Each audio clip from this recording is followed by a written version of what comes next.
are coming, change your ways. Good morning and welcome back to the Now Morning Show, where in our spotlight this morning we ask, can a focus on service delivery be Trinidad and Tobago's answer?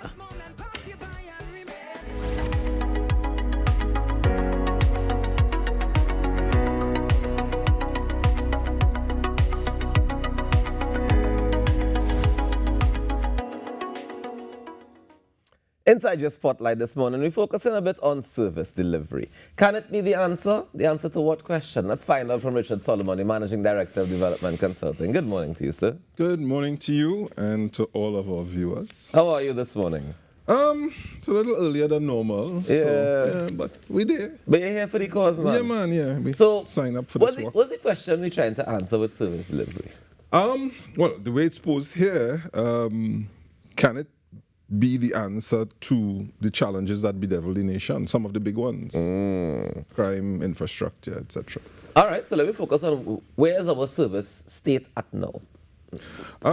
We're pretty nonchalant about service, and in some cases we just don't care. No, there are beacons of light occasionally. Certain places you go, depending on the institution or organization, you will get stellar treatment. Certain individuals as well, right? Which is actually partly a problem, because people will line up and say, no, you go ahead, I'm waiting to go by person Z, or I'll come when they are there. Those kinds of things, and that creates other inefficiency problems.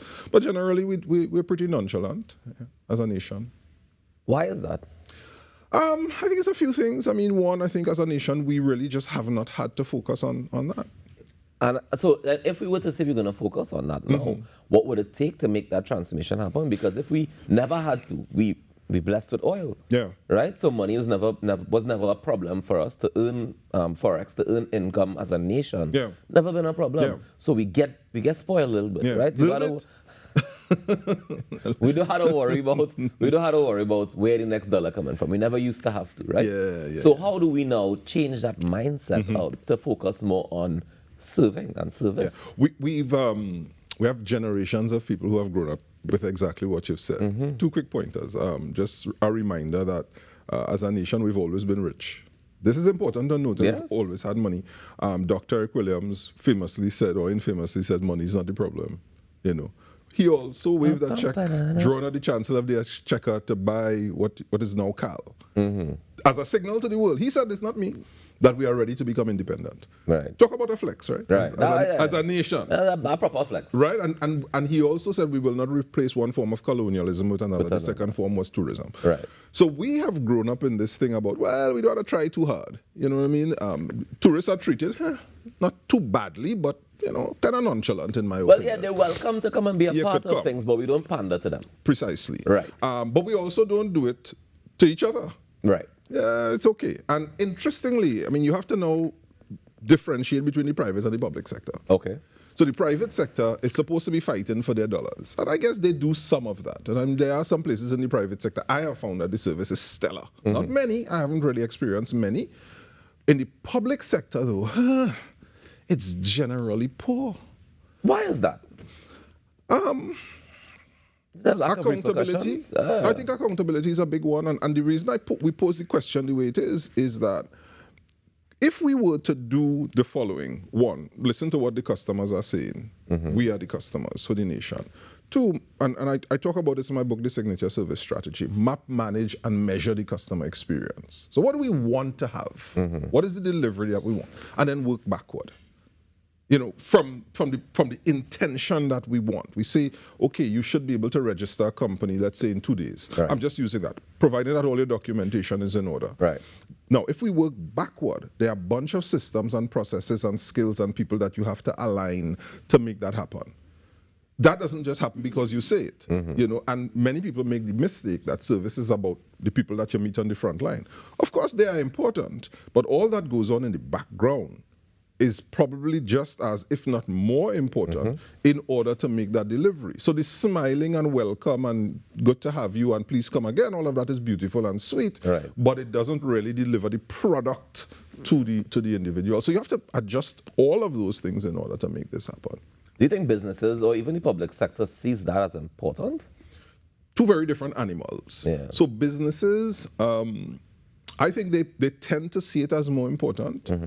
I had a recent experience with a particular organization, and I purchased something, and within minutes, I didn't walk out the door, they were calling about delivery. And I was like, oh, this is a good sign. And then when it came, it was in a box. I thought it was going to be assembled, but it was in a box. Nobody told me. So I set about to assemble it. And then a part was bad, clearly and obviously bad. So I called the next day, and I spent about a week trying to get somebody to answer the phone. And eventually, I'm going to fight you. As a customer, you don't want to take my money and walk away. I am going to fight you. I'll call and call and call and escalate and escalate and escalate. I don't care where it is. I've done this to international organizations. Doesn't matter where. Because you have to deliver. I pay my money. And of course, they did eventually. And eventually, I got onto the MD. I don't know him personally, but I got onto him because I insisted I have to talk to somebody. And he said, boy, we've been working on getting these things right, but sometimes the systems crack and they fall apart. I think that the private sector pays more attention. The public sector, not so much. I wish somebody would contradict what I just said and say, no, the public sector does, but I have not seen the evidence of it. I mean, I want to say, and it boils back down, for me, in my experience at least, the same thing you mentioned earlier about individuals rather than the system. Because we see individuals both standing out and doing exemplary service, but then we see individuals who don't. Right. So how do we get it as a standard operating procedure across the board? So when I wrote my book, Signature Service, chapter 1 was about leaders. It became chapter 4 because I needed to put some things in advance. The editor said, put some other things in front. In front of the leaders. In front of the leaders. But ironically enough, chapter 4 says leaders go first. The first thing that we have to get right is the people who are in charge of this thing. If their minds are not right, they're going to hire the wrong people. They're not going to skill them up, and they're not going to hold them accountable. If you don't hold people accountable and you don't hire the right people in the first place, we lost. So it starts. But you're talking about hiring the right people in the public sector? Anywhere, doesn't matter. No, but we spoke about both private and public, right? You said the public is the one with the bigger challenges, and let's focus on the service. I think so, yes. Yeah? Who hires the public sector? Various people. It depends on where in the public sector you find them. Right. So sometimes it's chief personnel, they do some work. Then depending if you're on contract, some parts of the public sector hire their own people. It's an interesting mix. So when you say leaders, is it that each sector, each department's leader you're talking about, or you're talking about the leaders of the public sector in general? What are we going for here? What do we want? Here's what we want, rockers and viewers. I want that piece of road that was paved in April to still be paved in August. I don't want a pothole in that road. Right? I expect that structure, whatever it is, will hold up. Now, why is it not holding up over and over and over and over? Because I'm the customer in this case. Right. It's not holding up because something is wrong based on the way it was done. Has to be. I'm not an engineer. Has to be. Now, who's holding the engineer accountable? This is service, Right. The leadership has to ensure at every level we are hiring the right people, but that the systems do what they're meant to do. And if they don't, we are going to hold the people accountable. How do let's say I'm the person who paved the road. Maybe I got the contract. How do I get another contract? When the last contract was substandard, the delivery was substandard. So that's external providers, but the same for internal providers. If you work within the organization and you are continuously hitting below where you're supposed to in terms of your performance, somebody needs to hold you accountable and not be afraid of that. But we have a lot of fear in the system here, No, I'll say it. I'm going to put down the book. We have a lot of fear in the system. I am sorry. Fear based on what? All kinds of things. The unions. Trade unions. We have fear for the trade unions because they're going to interrupt the system. I'm saying it today on this, the 17th? The 17th. We're not going to get this right until we get people to be aligned. I have said to unions in other places, you can do whatever you want, the market not afraid of you, And if you as a nation continue to go in a certain way and the unions don't support the direction we really should be going, not just 10% wage negotiations. I don't have a problem. I'll negotiate that and figure out how to pay for it. But give me some performance on the other side now. Yeah. This is not me saying all members don't perform. This is me saying there are people in the system who do not perform and do not do what they are meant to do, and they continue, and the leaders that we are talking about do not hold them accountable for fear that we're going to upset the apple cart or the orange cart. And who's holding the leaders accountable? Well, which leaders are we talking about now? But exactly, the same leaders we've been talking about, which is all of the leaders across the board. It may be other leaders, and ultimately we the people have to hold the leaders accountable. But we tolerate a lot of nonsense as a nation. And I mean, I have pushed back against things. I remember once going into a ministry trying to get something done 4 different occasions, and every time I meet a different person, they say different forms and fill it out differently. And one day I walked in with my laptop and a printer. And I said, I just want to plug this in a little bit because I want to find someone who will help me know exactly how this must be done, because this is the 4th time. I mean, it was weird because I had a printer under my arm and a laptop on the other. And I suspect they still talk about it today. No, because as customers and as citizens, we need to demand more. Now, I wasn't obtrusive. I wasn't angry. I didn't shout at anybody, but I just borrowed a little bit of electricity that, if I could say, I pay for it. Yeah, your tax money. Pay for tax money going into that, and I pay all kinds of different taxes. We have to demand more. So at each level, we have to hold people accountable. And ultimately, we must hold those in the public service, at the very top of the public service, accountable for what they're meant to do. Richard, is there a formula? Is there a formula to get better service? Yes. I wrote it in a book called The Signature Service Strategy. No, I'm serious. I wrote it in a book. There's an 8-step formula. I call it the 8-pillar formula that helps organization deliver better service. So this formula is regardless of the culture of the organization? It even speaks to the culture in chapter 10. Give me the 8 parts. The 8 parts are, and I'm reading here now. First of all, leaders go first. Right. That's the absolute first thing. As in we firing the leaders first? No. Or? Well, truthfully, some need to go first. That is why I just wondering if and we don't like to talk about things like that because it's not pretty talk, but you know, you're not going to get this to work right if you're not prepared to be brave. Listen to the voice of the customers. What do they want? Hire the right people. Then train them and retrain them and keep training them, because this is not an event. Training can't be an event. Empower them to do the right and sensible things. Too many times there are systems that prevent people from making sensible decisions. The system is preventing them from making sensible decisions? Oh, absolutely. Sometimes you have clunky systems that were written and developed in the 60s that make no sense in today's world. And what happens is that you have pieces of the system. Some people are doing it this way, others are doing it that way, and now you have 10 different ways. And you on the counter, talking to person 1, talking to person 2, and hearing different things. I am sure our viewers can testify that they have experienced this. I've experienced it. So map, manage, and measure the customer experience. That's the next thing. So we have to have a system that works. But one of our biggest challenges has been data collection. Yeah, so we need the will to collect the data. This is not something that is beyond us, you know. You know what percentage of people in the workforce have degrees and diplomas post-secondary school? About 67, maybe closer to 70%, you know. We have GATE, right? People have a lot of knowledge. We know how. What we need is the will. And somebody who is willing to say, let us rock the boat. When you rock the boat, it could capsize. Yeah, it could.